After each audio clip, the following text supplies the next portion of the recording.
Friends, आज हम लोग some basic concepts in chemistry chapter का पहला सेक्शन मूल कॉन्सेप्ट खत्म करने के बाद, जिसमें मैंने 6 लेक्चर्स लिए, आज हम लोग नया सेक्शन शुरू करने वाले हैं, स्टोइकियोमेट्री। ठीक है, स्टोइकियोमेट्री शुरू करेंगे।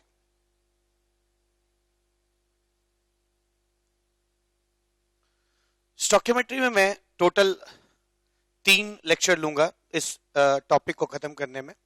ठीक है, और इसका ये लेक्चर 1 है।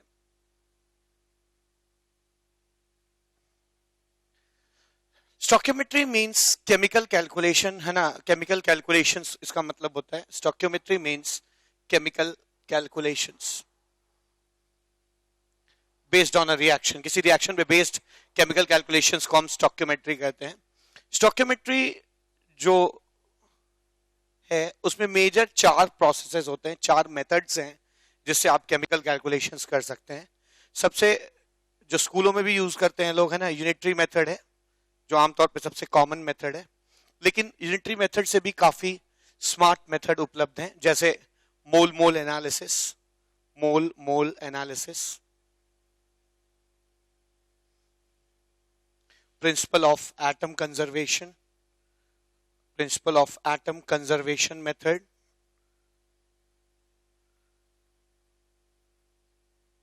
और limiting reagent method, limiting reagent method,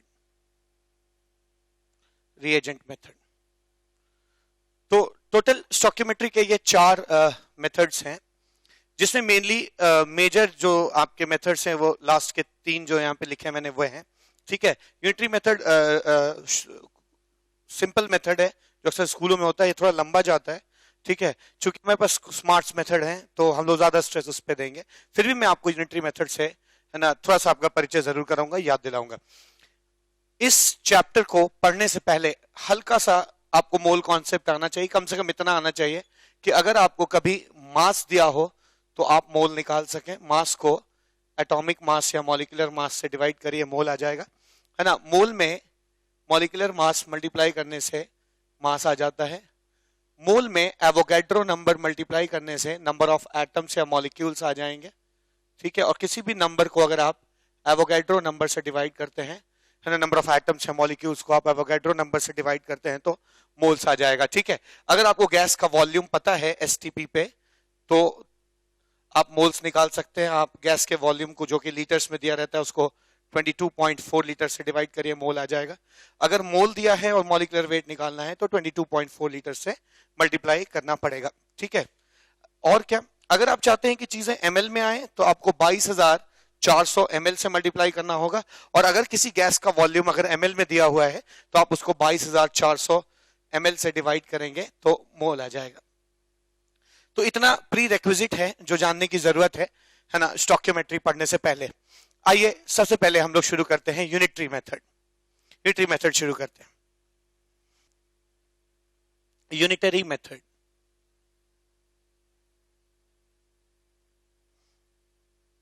unitary method क्या होता है? अब देख के नाम से पता चल रहा है, it is based on unity, means 1।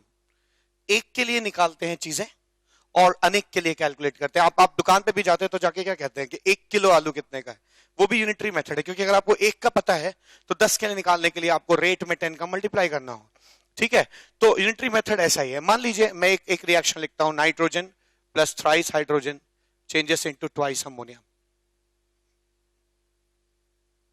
ये जो नंबर्स हैं ये स्टोइकियोमेट्रिक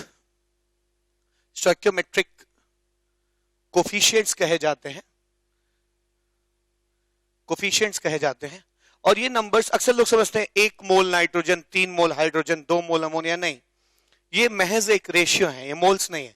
आप कह सकते हैं 1 नाइट्रोजन 3 हाइड्रोजन से रिएक्ट करके 2 अमोनिया बना रहा है। आप ये भी कह सकते हैं कि 1 दर्जन नाइट्रोजन 3 दर्जन हाइड्रोजन से रिएक्ट करके 2 दर्जन अमोनिया बना रहा है। आप ये भी कह सकते हैं 1 लाख नाइट्रोजन 3 लाख हाइड्रोजन से रिएक्ट करके 2 लाख अमोनिया बना सकता है। ये महज एक रेशियोज है, ठीक है, जिनको स्टोइकियोमेट्रिक कोफिशिएंट कहते हैं। और इसीलिए इस साइंस को, जिसमें हम केमिस्ट्री केमिकल कैलकुलेशन कहते हैं, उसे स्टोइकियोमेट्री कहते हैं, स्टोइकियोमेट्री कहते हैं।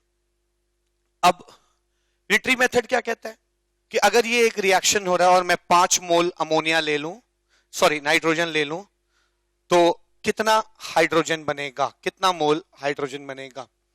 तो ये मेथड हम सबने स्कूल में सीखा होता है। हम ऐसे कहते हैं 1 मोल नाइट्रोजन से 2 मोल अमोनिया बनता है, तो 5 मोल नाइट्रोजन से 10 मोल अमोनिया बनेगा। तो आपने तुरंत पता लगा लिया कि इसकी वैल्यू 10 मोल होगी। आप इसी चीज को, ये तो एक केस हो गया, फर्स्ट केस।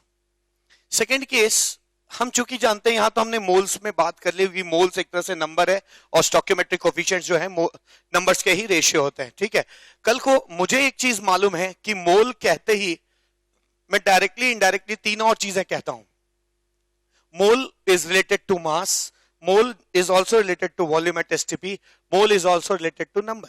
तो क्वेश्चन ऐसे भी पूछे जा सकते हैं जिसमें मास देकर मोल पूछ ले, मास देके नंबर पूछ ले, मास देके वॉल्यूम पूछ दे, वॉल्यूम देके नंबर पूछ दे, वॉल्यूम देके मास पूछ दे, नंबर देके मास पूछ दे, नंबर देके वॉल्यूम पूछ दे, कुछ भी पूछा जा सकता है, ठीक है। मैं एक आध एग्जांपल लेके आपको इसको समझाता हूं। मान लीजिए अगेन मैं यही रिएक्शन ले रहा हूं हेबर प्रोसेस का, ठीक है ना।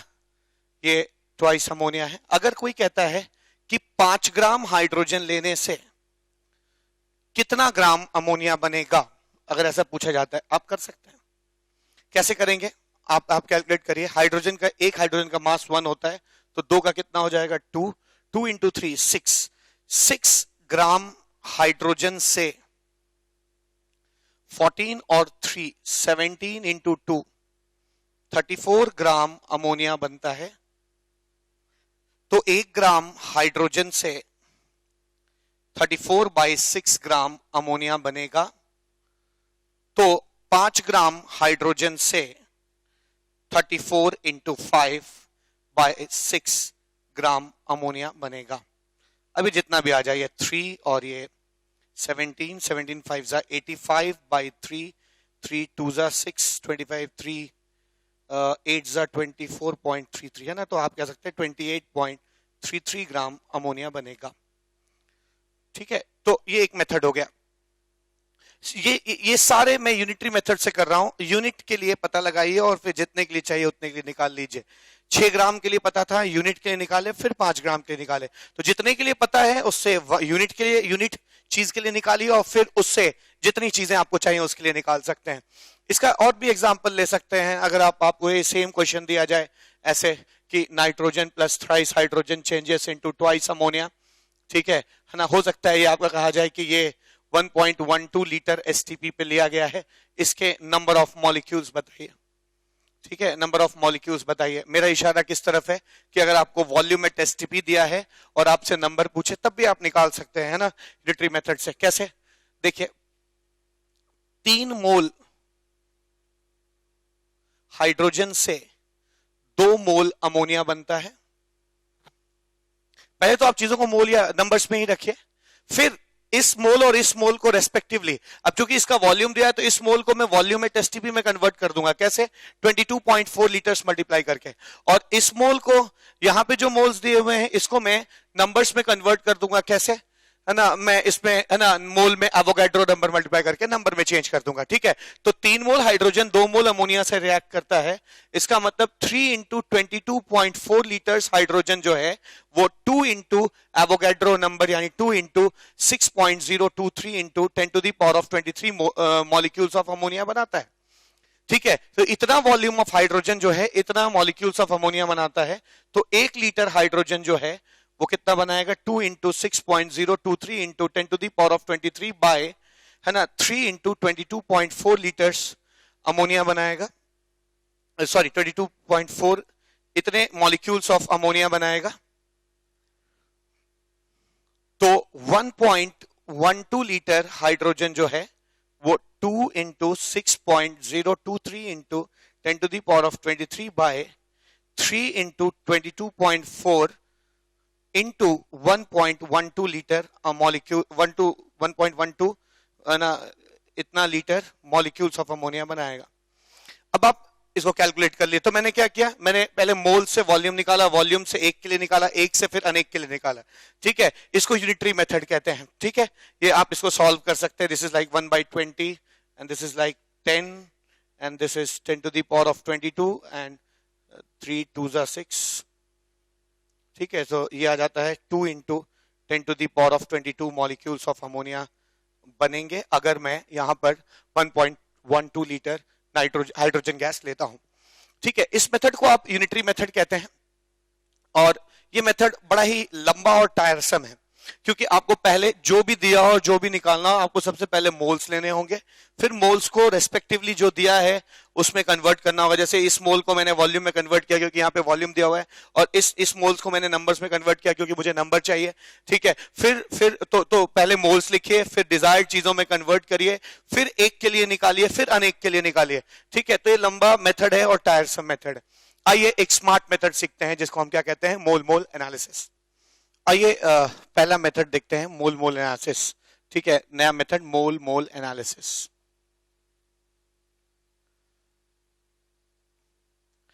अगर मैं लिखता हूं nitrogen plus thrice hydrogen changes into twice ammonia.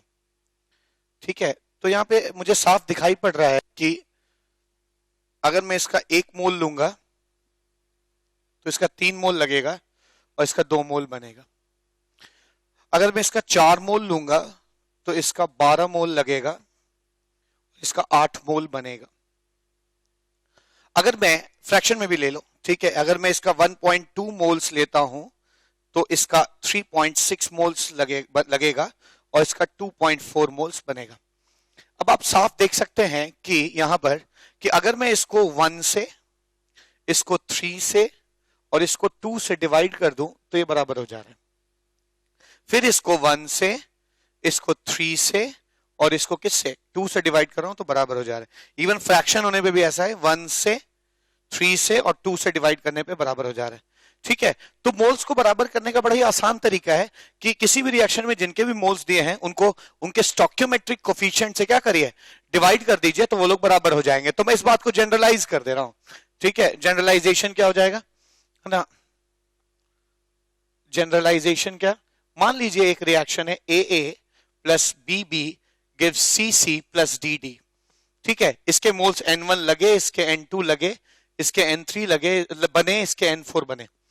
आप बड़ी आसानी से कह सकते हैं कि N1 by A, N2 by B, N3 by C और N4 बाई D ये सारी चीजें क्या होंगी, बराबर होंगी.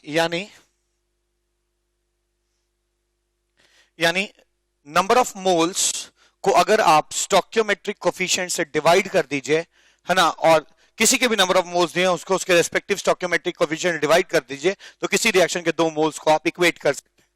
तो ये एक बहुत अच्छा मेथड हो सकता है इसमें आपको N1 पता हो और N4 ना पता हो. ठीक है, तो एक चीज पता है एक चीज नहीं पता है, दोनों को रेस्पेक्टिव स्टोइकियोमेट्रिक कोफिशिएंट से डिवाइड करके आप इक्वेट कर सकते हैं, बराबर कर सकते हैं. ठीक है, और इस चीज का ध्यान रखना है यहां पे कि ये मोल है, यहां हमेशा मोल रखा जाए. और मुझे एक चीज मालूम है ना, जैसा कि मैं जानता हूं कि मोल जो है वो सबसे कनेक्टेड है मास, नंबर और वॉल्यूम से. तो अगर आपको मास दिया है, नंबर दिया है, वॉल्यूम दिया है, कुछ भी दिया है, आप सबसे पहले क्या कीजिए, उसको मोल में कन्वर्ट करिए, फर्स्ट स्टेप, और सेकंड स्टेप उसको किससे डिवाइड करिए, स्टोइकियोमेट्रिक कोफिशिएंट से डिवाइड करिए और बराबर कर दीजिए. तो ये जो मोल है ये 3 चीज हो सकता है. अगर वेट दिया है आप उसको मॉलिक्यूलर वेट से डिवाइड करके यहां रखिए, अगर नंबर्स दिया है आप उसको एवोगैड्रो नंबर से डिवाइड करके यहां रखिए, अगर वॉल्यूम में एसटीपी दिया है आप उसको 22.4 से यहां डिवाइड करके रखिए, और अगर मोल दिया है तो आप यहां पे डायरेक्टली उसको रख सकते हैं. इस मेथड को हम मोल मोल एनालिसिस कहते हैं. आइए इसको और अच्छे से सीखने के लिए कुछ क्वेश्चंस करते हैं. पहला question,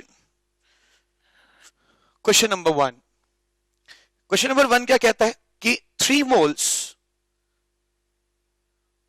of KClO3 when heated produced KCl and O2. KCl and O2. How many moles of KCl and O2 was formed? अब यहां पे देखने वाली बात क्या है कि ये बहुत इजी क्वेश्चन है. देखिए आप ट्राई भी कर सकते हैं इस वीडियो को पॉज करके. ठीक है, एक बार आप ट्राई भी कर सकते हैं, देखिए कैसे आपसे हो रहा है कि नहीं। करना इसको बहुत इजी है, KCl, हाँ इक्वेशन लिखना होगा, 2 KClO3 changes into twice KCl on heating plus thrice O2।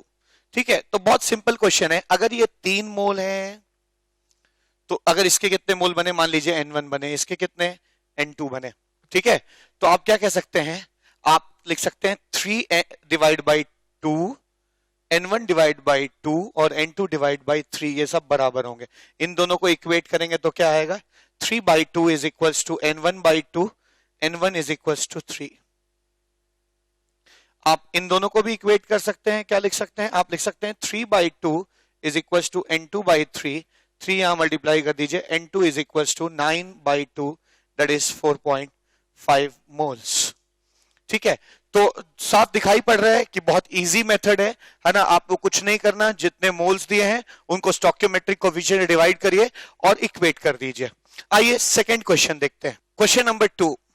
Question number 2 क्या कहता है, देखा जाए, 367.5 gram of KClO3 when heated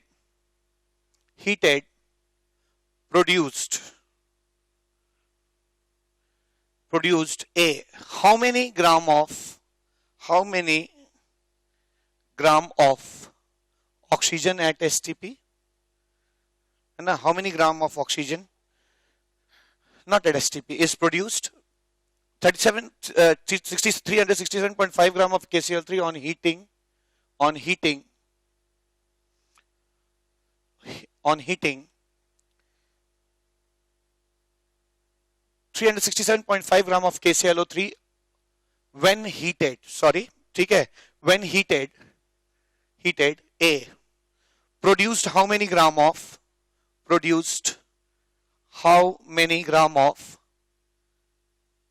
oxygen gas, और सेकेंड चीज है ना, how many liters of oxygen was produced at STP। आइए इस क्वेश्चन को करते हैं। ठीक है, क्या इसका सॉल्यूशन हो जाएगा, इसका सॉल्यूशन है KClO3, फिर से आप लिखते हैं ना, KClO3 on heating changes into twice KCl plus thrice O2। ठीक है, आप देख सकते हैं ये 367.5 ग्राम है। आपको फर्स्ट केस में, मैं पार्ट ए कर रहा हूं इसका, आपको how many gram of oxygen का वेट निकालना है। ठीक है, वेट निकालना है। मैं ये बात जानता हूं कि मोल एनालिसिस में मुझे यहां पर और यहां पर मोल रखना है। पहले ये दोनों जगह मास दिया है, तो मैं जानता हूं कि अगर मास दिया है तो उसको मोल में कैसे बदला जाता है। मास को मोल में बदलने के लिए मॉलिक्यूलर मास से क्या करते हैं, डिवाइड करते हैं। तो ऐसा यहां पे भी करते हैं। ठीक है, मॉलिक्यूलर मास से डिवाइड करिए, एक मॉलिक्यूल का मास निकालिए। एक मॉलिक्यूल का मास कितना होगा, 39 प्लस 35.5 प्लस 16 3 कितना, 48, ये आएगा 122.5। 122.5 से डिवाइड करते ही ये मोल आ गया। ऐसे ही weight divide by molecular weight, 16 2 32 mole आ गया। दोनों अब मोल में कन्वर्ट हो गए। आइए मोल एनालिसिस लगाते हैं। मोल एनालिसिस क्या कहता है कि अगर आपको किसी रिएक्शन में दो लोगों का मोल्स पता है तो आप उनको उनके रेस्पेक्टिव स्टोइकियोमेट्रिक कोएफिशिएंट से डिवाइड कर दीजिए। इसको मैंने 2 से डिवाइड किया और इसको मैंने 3 से डिवाइड किया और बराबर कर दिया। ये कितना आ जाएगा, 3। 3/2 is equal to W by 3 into 32, this is like 16। तो कितना आ जाएगा, W is equal to 3 into 3 into 16, 3 into 3 into 16, that is 9 into 16, which is 9 6 54, 144 grams। ये आ गया। तो मैंने क्या सीखा कि अगर मैं 367.5 ग्राम KClO3 लूंगा तो मुझे ऑक्सीजन का 144 ग्राम बनेगा ऑक्सीजन। सेकेंड पार्ट में कहा जा रहा है कि how many litres of oxygen will be produced at STP. इस क्वेश्चन को आप बड़ी आसानी से कर सकते थे, सर हम मास को वॉल्यूम में कन्वर्ट कर दें, वो तो कर ही सकते हैं। आइए हम इसको डायरेक्ट वॉल्यूम निकालने की कोशिश करते हैं इस क्वेश्चन में, कि कैसे इसी रिएक्शन में हम मास देने पर डायरेक्ट वॉल्यूम का कैलकुलेशन कर सकते हैं। ठीक है, अब पार्ट बी पे आइए। अगेन आई एम री writing the question, twice KClO3 changes into twice KCl plus thrice O2। ठीक है, मैंने ऐसे लिखा। अब ये है 367.5 ग्राम और मैं यहां पर क्या करने वाला हूं, वॉल्यूम एट एसटीपी जो पूछा जाए। देखिए मोल मोल एनालिसिस की खास बात क्या है कि आपसे जो पूछा जा रहा है वो आप डायरेक्टली कैलकुलेट कर सकते हैं। यहां मास दिया है, मास रखिए, यहां वॉल्यूम दिया, आपने वॉल्यूम रखा। पहला काम, फर्स्ट स्टेप क्या होगा, दोनों को मोल्स में कन्वर्ट करिए। सेकंड स्टेप क्या होगा, दोनों को स्टोइकियोमेट्रिक कोएफिशिएंट डिवाइड करके बराबर कर दीजिए। इसको मोल में कन्वर्ट करने के लिए क्या करेंगे, इसके मॉलिक्यूलर वेट से डिवाइड करेंगे, जो कि अभी मैंने निकाला था 122.5 हो जाएगा। वॉल्यूम को मोल में कैसे कन्वर्ट करेंगे, वॉल्यूम को मोल में कन्वर्ट करने का तरीका पता है। अगर वॉल्यूम एसटीपी पर लीटर्स में दिया है, आप उसको 22.4 से डिवाइड करिए, मोल आ जाएगा। ठीक है, तो इसको मैंने 22.4 लीटर से डिवाइड कर दिया। अब फर्स्ट स्टेप हमारा हो गया, मैंने दोनों क्वांटिटीज को मोल में बदल दिया। सेकंड स्टेप क्या होगा, मैं दोनों को उनके रेस्पेक्टिव स्टोइकियोमेट्रिक कोएफिशिएंट से डिवाइड करना चाहता हूं, फिर बराबर कर दूंगा। ठीक है, ये कितना आ जाएगा, this is like 3/2 is equals to volume at STP divided by 3 into 22.4. Volume at STP is equals to 9 into 11.2. 9 2s are 18, 9 1s are 9, 1 10, 1 यहाँ पे 0, 9 1s are 9, 1 10, 100.8 लीटर्स। ठीक है, तो ये एक और एग्जांपल हो गया मोल मोल एनालिसिस का। आइए थर्ड क्वेश्चन करते हैं। Question number 3। क्वेश्चन नंबर 3 क्या कहता है, iron in the form of, iron in the form of fine wire burns in oxygen to form Fe2O3। Reaction में दिया हुआ है क्या, 4Fe solid plus thrice O2 changes into twice Fe2O3 solid. This is gaseous. Question कहता है how many moles of oxygen are needed to produce 5 mole of Fe2O3, है ना। Question कहता है how many moles of oxygen is needed to produce 5 mole of Fe2O3। देखिए बहुत easy question है, आइए इसका सॉल्यूशन निकालते हैं। सॉल्यूशन क्या हो जाएगा, मैं यहां निकाल रहा हूं। इसका सॉल्यूशन हो जाएगा, पहला काम, मोल मोल एनालिसिस में हमेशा आपका रिएक्शन बैलेंस्ड होना चाहिए। मैं फिर से लिख रहा हूं 4FeS plus thrice O2 changes into twice Fe2O3। ठीक है, मैंने ऐसे लिखा 4FeS plus thrice O2 changes into twice Fe2O3। और पूछा जा रहा है ये 5 मोल मिले, इसके लिए इसका कितना मोल लिया जाए। तो बहुत इजी है ना, इट्स वेरी इजी क्वेश्चन।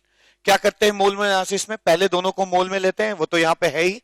अब आप नेक्स्ट स्टेप क्या, आप इनको स्टोइकियोमेट्रिक कोएफिशिएंट से डिवाइड कर दीजिए, कर दिया। अब आप इनको बराबर लिख सकते हैं। ठीक है, तो इसका आंसर क्या हो जाएगा, N is equals to 15/2, that is 7.5 moles।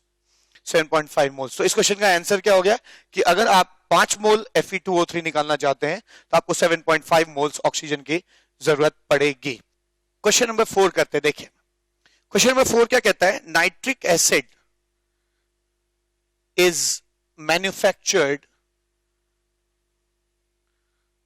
Bye Ostwald process in which nitrogen dioxide reacts with water, in which NO2 reacts with water। Reaction क्या है, रिएक्शन है thrice NO2 plus H2O changes it twice HNO3 plus NO gas। ठीक है, question क्या कहता है, how many gram of nitrogen dioxide are required in this reaction to produce 6.3 gram ऑफ 6.3 gram nitric acid बने, इसके लिए है ना कितना ग्राम नाइट्रोजन डाइऑक्साइड चाहिए, ये हमारा क्वेश्चन है। ठीक है, हमारा क्वेश्चन है कि अगर 6.3 ग्राम HNO3 बनाना हो तो मुझे कितने ग्राम NO2 की जरूरत पड़ेगी। फिर वही बात मैंने बार बार कहा है, मैं बार बार कह रहा हूं ताकि आपके दिमाग में बैठ जाए कि कभी भी अगर आपको है ना मोल मोल एनालिसिस लगाना है तो सबसे पहला स्टेप क्या होता है, दोनों जो भी क्वांटिटी दी गई है या क्वांटिटी पूछी गई है दोनों को हमको मोल्स में कन्वर्ट करना है, फिर उनको रेस्पेक्टिवली स्टोइकियोमेट्रिक कोएफिशिएंट डिवाइड करके बराबर करना है। ठीक है, इसको इसको किससे डिवाइड करेंगे? इसके मॉलिक्यूलर वेट से। कितना आ जाएगा? 1 plus 14 plus 16 3 48 63। Weight upon molecular weight is moles. Weight upon molecular weight 14 और 16 दूनी 32, 32 और 14 46 मोल्स हो गया। ठीक है, दोनों चीजें मोल्स में कन्वर्ट हो गई। अब हम क्या करेंगे, दोनों को रेस्पेक्टिव, इसको इसके स्टोइकियोमेट्रिक कोफिशिएंट से और इसको इसके स्टोइकियोमेट्रिक कोफिशिएंट डिवाइड करके बराबर कर देंगे। ठीक है, ये कितना आ जाएगा? ये आ जाएगा 1/10।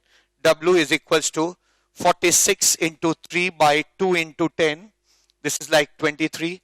69 upon 10. That is 6.9 ग्राम। तो मैंने अभी अभी सीखा कि अगर मैं NO2 6.9 ग्राम लूंगा तो मुझे HNO3 6.3 ग्राम मिल जाएगा। ठीक है, आइए क्वेश्चन नंबर 5 करते हैं। क्वेश्चन क्या कहता है? फिफ्थ क्वेश्चन कहता है कि how many grams of Fe2O3 is formed when 18 gram of FeO is heated in presence of oxygen.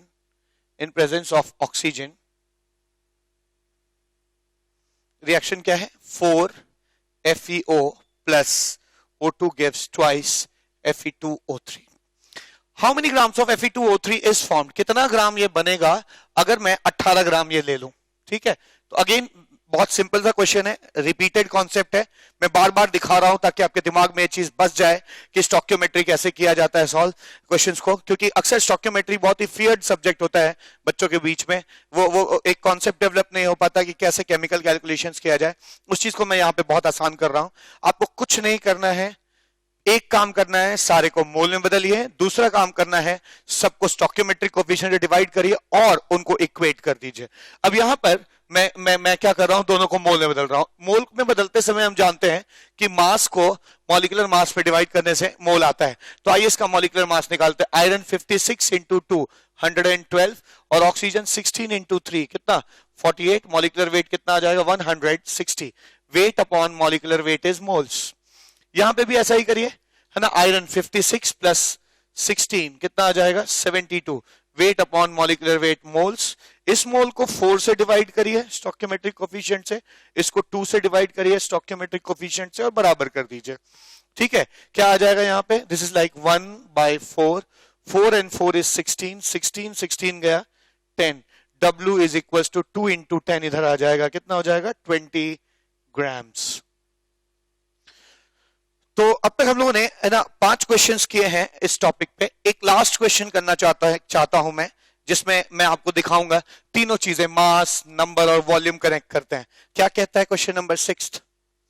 Question कहता है कि when sodium bicarbonate is heated, when sodium bicarbonate is heated 1.806 into 10 to the power of 24 molecules of water is obtained. Water is obtained.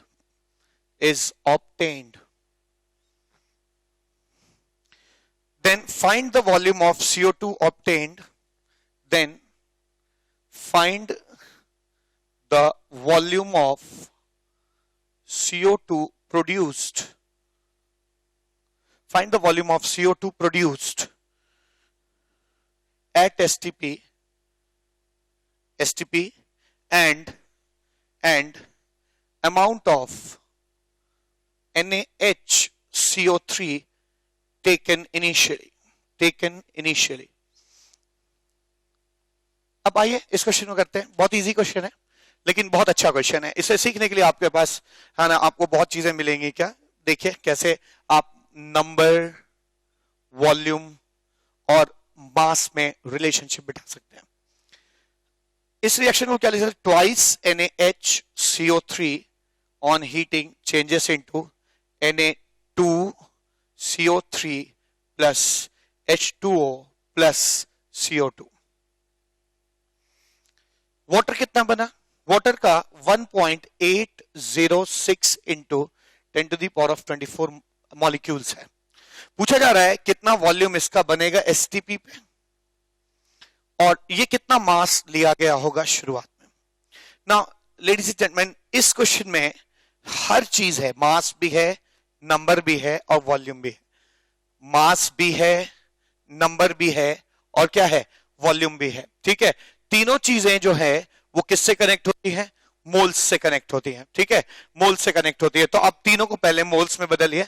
ठीक है, इसको कैसे moles में बदलेंगे आप, divided by molecular wait 23 plus 1 plus 12 plus 16 3 जा 48। ठीक है, ये आ जाएगा 60 और 24 84 आ गया। ये नंबर है, नंबर को मोल्स में करने के लिए आपको एवोगैड्रो नंबर से डिवाइड करना होगा। वॉल्यूम को मोल्स में बदलने के लिए आपको 22.4 लीटर से डिवाइड करना होगा। ठीक है, अब क्या, अब आप क्या कर सकते हैं, अब आप ये सब मोल्स में कन्वर्ट हो गए तो हमारा पहला स्टेप हो गया। ठीक है, मोल एनालिसिस का पहला स्टेप क्या होता है कि आप सबको किस में कन्वर्ट कर दें, मोल्स में कन्वर्ट कर दें। वो तो मैंने कर दिया। अब हम लोग क्या करने वाले हैं, इनको स्टोइकियोमेट्रिक कोएफिशिएंट से डिवाइड कर कर इक्वेट करेंगे। इसको हम किससे डिवाइड कर सकते हैं, 2 से, इसको हम किससे डिवाइड कर सकते हैं, 1 से, और इसको हम किससे डिवाइड कर सकते हैं, 1 से, और इक्वेट कर दीजिए। अब आप इन क्वांटिटीज को इक्वेट करके डिजायर्ड चीज निकाल सकते हैं। ये मेरे ख्याल से 10 से चला जाएगा, 1.8 इंटू 10 इज 18, 18 और 6 3, तो ये 3 होता है। तो आप इन दोनों को इक्वेट करिए, क्या लिख सकते हैं, W upon 84 into 2 is 3, that means W is equals to 84 into 6, W is equals to 6 4 24, 6 8 40 50, 504 gram. ठीक है, तो मुझे पता चल गया तुरंत कि इसका कितना अमाउंट मैंने लिया था, 405 ग्राम लिया था। ऐसे आप इन दोनों को भी इक्वेट कर सकते हैं, इन दोनों को भी इक्वेट कर सकते हैं। क्या लिख सकते हैं, volume at STP divide by 22.4 is equals to 3 volume at STP is equals to 3 into 22.4, volume at STP is equals to 3 4 12, 3 2 6 7, 3 2 6 67.2 litres. तो आपने अभी इस लेक्चर में देखा कि कैसे आप स्टोइकियोमेट्रिक कैलकुलेशंस बहुत इजीली कर सकते हैं। इस लेक्चर में हम लोगों ने मोल एनालिसिस और यूनिटरी मेथड दोनों सीखा। यूनिटरी मेथड को मैंने इस लेक्चर में इसलिए रखा ताकि आप उसको मोल एनालिसिस मेथड से कंपेयर कर सके। यूनिटरी मेथड बहुत ही टायरसम मेथड है, क्योंकि पहले आप जो भी चीज दिया है ना, उसको मोल्स, जो मोल्स दिए हैं उसको डिजायर्ड चीज में कन्वर्ट करिए, फिर आप उसको एक के लिए निकालिए, फिर उसको अनेक के लिए निकालिए। जबकि मोल एनालिसिस बहुत सिंपल मेथड है, क्योंकि इसमें हमें है ना, जो भी चीज दी गई है पहले उसको किसी चीज से डिवाइड करके मोल में कन्वर्ट करिए और फिर उसको स्टोइकियोमेट्रिक कोएफिशिएंट डिवाइड करके इक्वेट कर दीजिए। तो आज के लिए बस इतना ही, है ना। स्टोइकियोमेट्री के सेकेंड लेक्चर में हम प्रिंसिपल ऑफ एटम कंजर्वेशन सीखने की कोशिश करेंगे। वो भी एक बहुत ही अच्छा मेथड है जिसमें कई सारे एडवांटेजेस हैं जो मोल एनालिसिस से भी ज्यादा एडवांटेजेस बनाते हैं उस मेथड को। ठीक है, तो आज के लिए इतना ही। Thank you so much.